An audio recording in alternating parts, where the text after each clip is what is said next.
not to go back to the Dion situation, but to see that many black men say he did nothing wrong and it wasn't his job to transform the HBCU into a paragon of athletics so that the HBCU can benefit from all the money that PWIs benefit from, that hurt me. Very few black men saw the irresponsibility in what Deion Sanders did, which tells me most black men have no problem at all doing nothing to improve the greater good of black society. And that's a shame, because part of being a man, the masculine principle, is about building and protecting. And you have so many, even with our women, you hear black men say, listen, I don't date black women, I don't want a black woman. Then that means you have no loyalty to the black community. And I'm seeing more and more black men have less and less loyalty to the black community, irrespective of whatever form that takes. Whether it's marrying a black woman, whether it's helping build a black system, as in the case of Deion Sanders,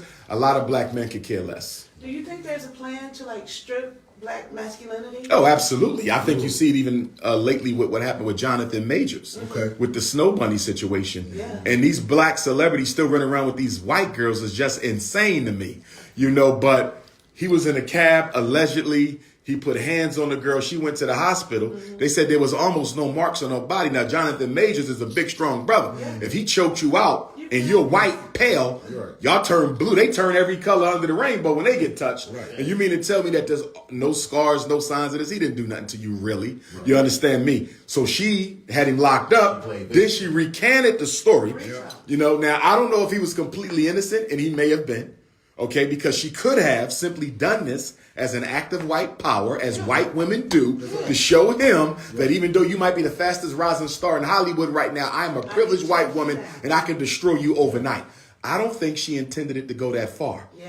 Because I think the reason she recanted her story is because she knows that if he loses, she loses. But the problem is the damage is done now. The U.S. Army has already pulled his line of ad campaigns on the recruit. He lost that. He'll probably never be in another Marvel movie again the rest of his life. No, they were protecting because I feel like it's one of those. The Marvel was? Oh, yeah, they were protecting him. Okay. They were like, he's totally innocent. I'm sorry. No. Go. Okay. Because they normally, they quick to drop you when they are, but they, in this case, they were on his side. Okay. Yeah, they were. Well, probably because that movie out right now. That don't mean he's going to be casted anymore. Right. They need that Ant-Man. You don't think it's one of those Hollywood rituals, you know what I'm saying? Like to, the black man, like the casting couch and all that type of situation that guys be talking about. Like, we saw the photo shoots, when everybody was up in arms about the photo shoot with him being. Yeah, I didn't appreciate those. Yeah, I didn't appreciate those either. It's a lot of things tied. But like the embarrassment ritual, you know what I'm saying? Like, you're like a regular black dude out here, man. You're not, you know what I'm saying? Like it could have been, but I think it was definitely an attack on black masculinity. Right. I'm going to compare it to something to show you that. You've had white men who were guilty of spousal abuse. Oh, yeah. Right. You had a white NFL player who beat his black girlfriend almost half to death. You regularly see rich white men get arrested for beating up their women and girlfriends and so forth and so on. Jonathan Majors got more press off of an allegation in 24 hours than they got off of substantiated abuse. I'll give you another parallel. What just happened yesterday? Unfortunately, there was a murder, a shooting, Nashville Christian Private Academy, right? Now, we found out that it was a white woman, a white transgender. But guess what? That wasn't brought out right away. Nope. No. They only brought it out once they knew that they could no longer hold it. Right. When black people commit crime, they put you out there from the beginning. Even children, they'll name who they are. You understand me? So when I look at this, what I'm saying is Jonathan Majors got more press in one day. In his first 24 hours of this incident, with almost no evidence he was guilty of, got more press than a school shooting that left 3 children and 3 staff members dead. So that clearly shows that the American media has a voracious appetite of destroying masculine black males. They do not like masculine black males. I don't think this was a Hollywood ritual, but I'm not going to rule it out because I can see the need for the white power structure to disgrace his image somewhat to perpetuate their narrative of toxic masculinity. Right. And what's interesting about the toxic masculinity concept is how can masculinity be toxic, but transgenderism not be? Right. I saw an article about a week or two ago. A white woman wrote an article on Karen, the concept of the white Karen, which is basically a newsy ass white woman who don't want to mind her business and always worrying about what's going on with other black folks. Right? She said Karen for the white woman is like the N-word for black people. This is what she wrote. Karen for the white woman is the N-word for black people. Really? But shouldn't they be offended though? Why? No. What is offensive about the word Karen? That's a name. Right. And You got white women named Karen. So if it's that offensive. When I say offended, I mean shouldn't they be conscious of the shit that they do? Oh, absolutely. You see what I'm saying? Absolutely. So when you put a stigma on them, it should give them some conscience. I agree. Of the dumb shit that they do every night. I agree. Yeah. But remember, the perpetrator has to be rebranded as a victim. So what we're going to do is we're going to say it to call me Karen is to call me the N-word. So I'm going to force you to stop using the word Karen, because if you use it, I'm going to turn you into a sexist against white women. It's just like the black people who don't agree with transgenderism. The whole situation with Dwayne Wade's child. I completely disagree with that. That is ridiculous. He's not old enough to buy a gun. He's not old enough to vote. Right. You understand? He ain't old enough to drink, but he's old enough to decide he want to spend the rest of his life as a woman. And if you say, I don't think that's right, I'm not wishing no harm or no hurt, it's a child. I don't think that's right. But they will rebrand you as a, what's the word when you're anti-LGBT? You are a... Transphobia? Transphobic. They will brand you as transphobic if you say that this child has no business making this decision as a child. You understand me? So basically, any black person with an opinion against the various campaigns that the white power structure is carrying out to destroy us as a people will be castigated and branded as a hater. You understand me? And basically, a domestic terrorist is what they will make you into. Do you think some of the things that, like going back to the Karen situation, do you think that they want to ban that term? Because for me, it's just they be mad because they can't say nigga. Well, actually, they do say it. At least the public school teachers, they say it all the time and never get fired.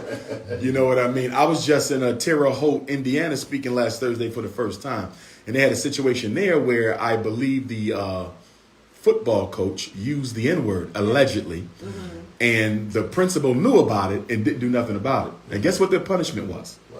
For using the N-word in front of students. 3 days suspension without pay. Not even a week. Wow. Now let's flip that over. Let's say a black coach called a European Jew or an LGBT student a derogatory term. His ass would have been fired. But because you only offended black people, 3 days without pay. But I blame us for that. Because one thing we don't do that we used to do in the age of Dr. King, we were known as a people for showing up and showing out. We don't do that no more. Back then, you do something against a black person, you got 20,000 blacks. And when you lock them up, another wave is coming. You couldn't stop it. So the government said, listen, we just got to change the rules because they are disrupting society with their aggressive protesting. See, we will protest in a peaceful way. It doesn't change nothing. They showing up to stop that business from conducting any more business until you address this situation. Black people got to start doing that again. You're not going to change this with voting in legislation. It has to be black people power, and it needs to be uncompromising, unapologetically black people power. But what do you say to the people? We got to show people we're not afraid. Who think voting, you know, you got the elders who think voting is the way. That's because you're talking about a generation who never thought they would get the right to vote, and during whose time voting was one of the best ways to achieve political economic equality. It's not no more. Because every time you get something that should be the solution, the white man moves the goalposts. So now since Negroes have the right to vote, voting will no longer matter the way it used to. You understand? So now all we're going to do is finance the campaign.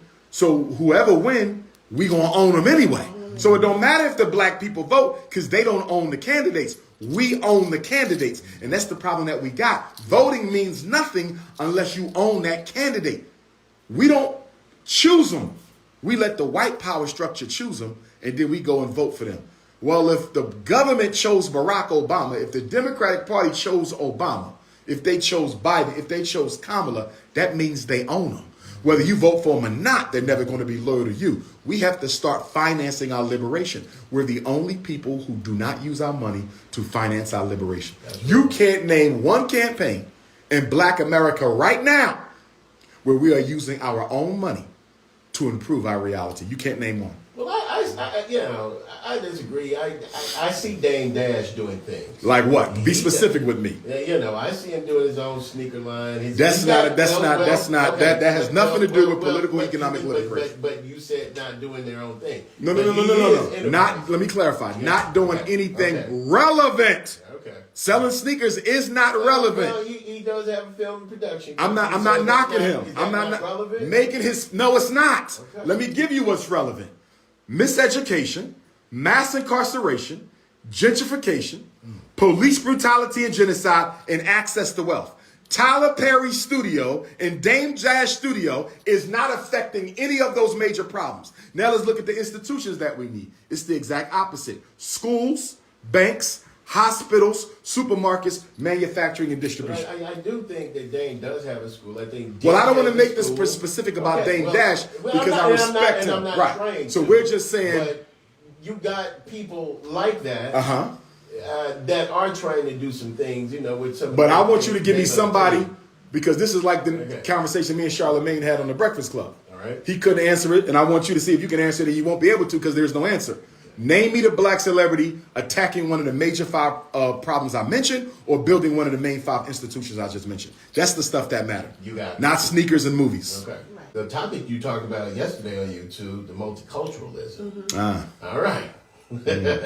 You gave it direct. At the 19th minute mark, I noticed where you said where black people would feel uncomfortable, supposedly, in a room full of different races of people. Yes. Okay, could you reiterate that? Because of the low racial self-esteem that we have as a group, and because of the psychological hopelessness that we suffer from as a people, and because of the psychological homelessness that also affects us as a community, whenever we get around non-black people, especially white, but it's true for all groups, we tend to want to play the court jester. Our anxiety and uncomfortability leads us to go out of our way to make everyone else comfortable so they will accept us. So we will say insulting things about ourselves, insulting things about the black community.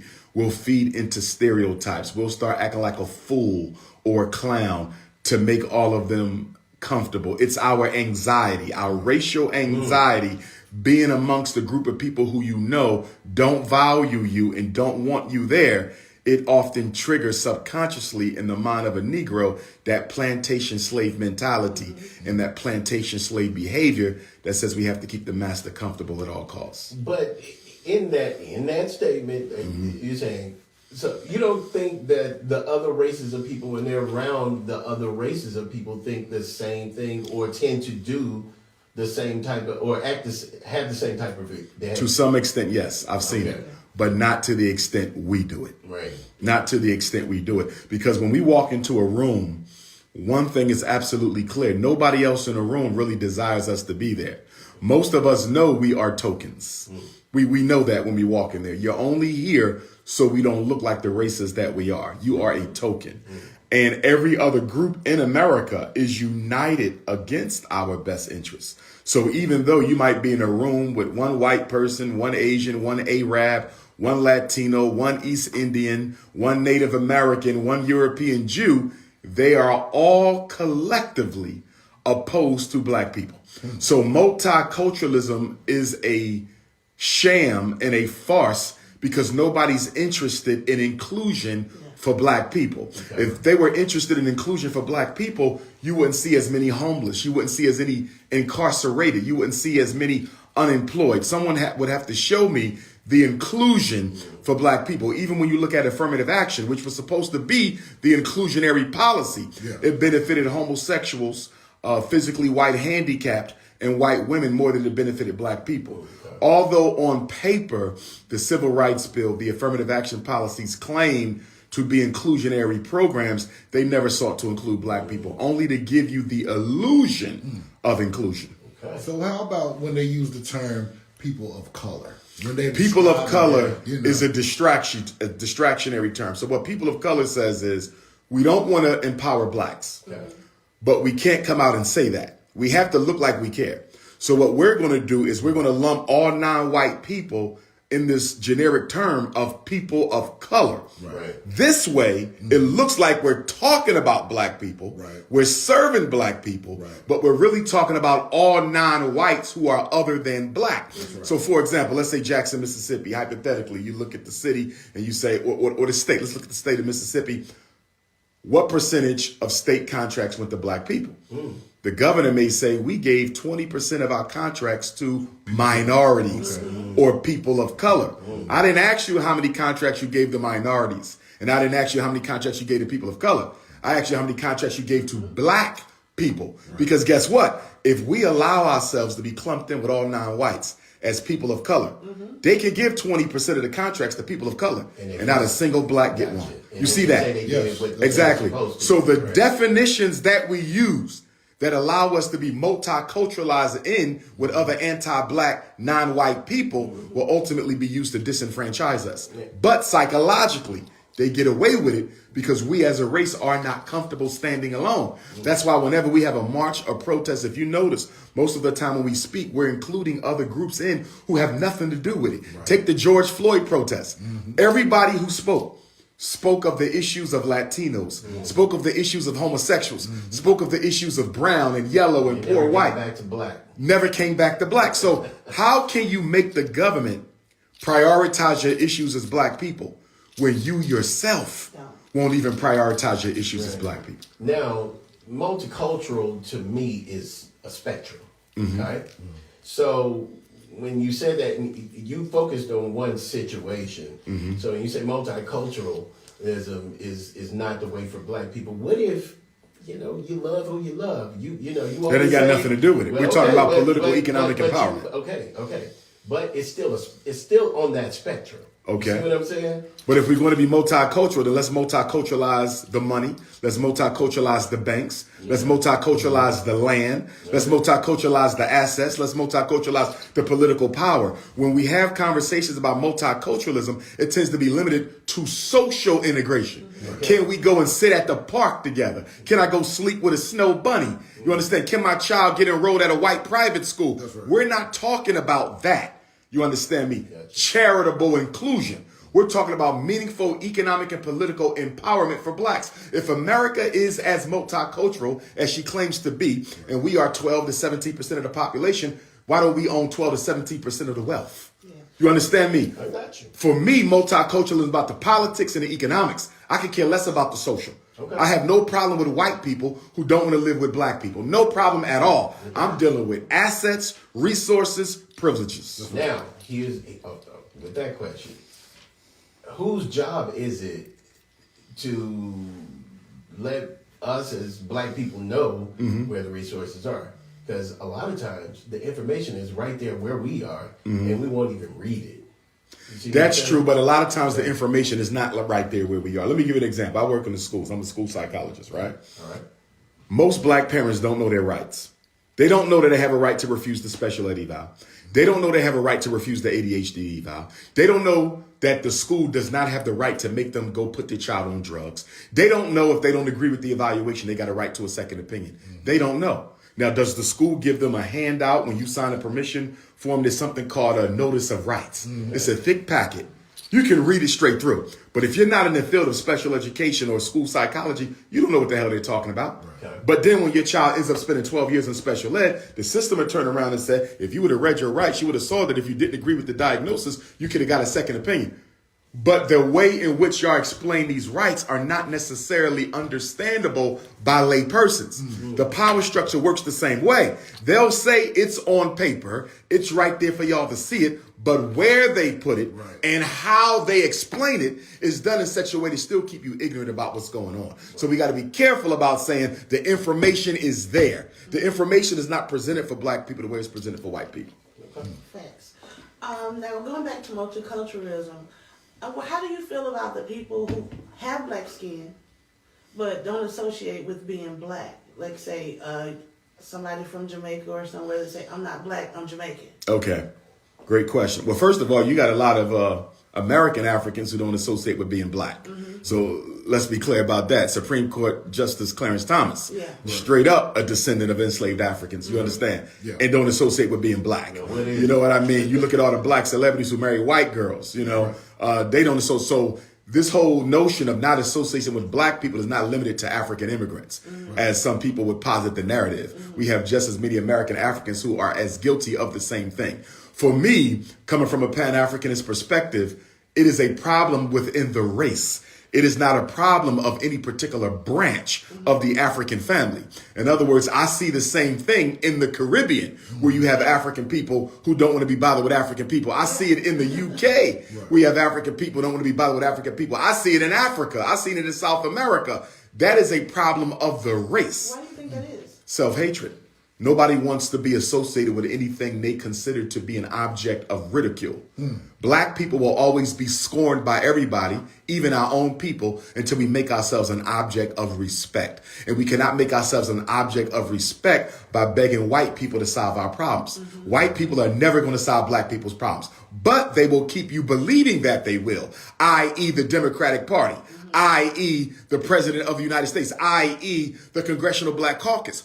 Hope is a very, very powerful weapon against oppressed people, because oppressed people tend to rely on external intervention more than other folks. And they tend to also be extremely religiously immature. So they're looking for God to help them before they help themselves. They're looking for the government to help them before they help themselves. So if I want to control black people, all I have to do is make them think help is coming.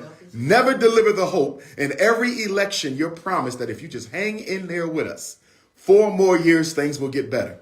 Well, guess what? Average black person life expectancy is probably around the mid-70s, early 80s. You divide that by 4 years of every president, whether you live through maybe 25 presidential elections. So all they have to do is feed you false hope for 25 presidential elections, and the next thing you know, you in the grave. And that's one of the strategies of white supremacy to keep black people from solving their own problems, is by making you think hope change is coming if you just keep hope alive. As Jesse said, keep hope alive. And speaking of Jesse, speaking of Jesse Jackson's 1984 and 1988 presidential campaigns, in retrospect, when I studied Jesse Jackson's, who was the first quote unquote serious black candidate for presidency of the United States, right? Now that I look at it in hindsight, I believe the Democratic Party put Jesse Jackson up to running for president. And the reason why is because the black vote was waning, and they needed someone who could re-energize the black base. So what we're going to do is put Jesse out there. We know he can't win. He know he can't win, but he will energize the black vote, and he will bring them back to the Democratic Party. And after he loses the caucus and the major Democratic candidate is anointed, all those black people who put their hope in Jesse will simply transfer the hope to the new white savior of the Democratic Party. That? I asked this question last time you was here. Like, how do we galvanize blacks to get on one accord to, think it's the same way to get off the plantation from being democratic or anything that, of that nature? Like, what are some of the things we can do to galvanize the people as a whole to give them, incentive or maybe even hope at the same time? Here's the big problem with that, and that's a very good question you asking, my brother. You got a couple issues. Number one, black people approach all of our problems from the perspective of religion. Right. We do not approach our problems from the perspective of political analysis. We are not deep critical thinkers. Right. Our decisions are made on emotions. We shop based on emotion. We marry based on emotion. We vote based on emotion. We kill each other based on emotion. So what you're saying is, let's take a logical, critical, intellectual analysis of what's going on with black people. Right. Deep thought and analysis is what we need.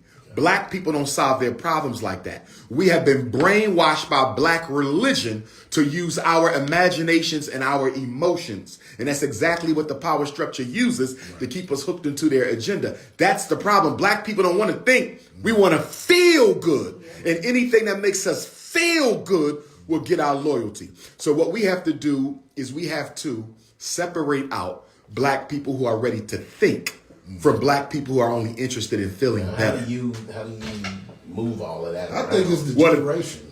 You know, the younger generation. You know what I'm saying? Because I don't think the younger generation is attached to religion such as our parents and you know. They're not, but they are more attached to multiculturalism than the parents were. So whereas the weakness of the elderly generations is their religious situation, the weakness of the youth is their multiculturalism. So if we look at the 1960s and compare that to the black college campus today, if you went to the college campus in the 1960s, black or white, Stokely, Panthers, SNCC, CORE, right?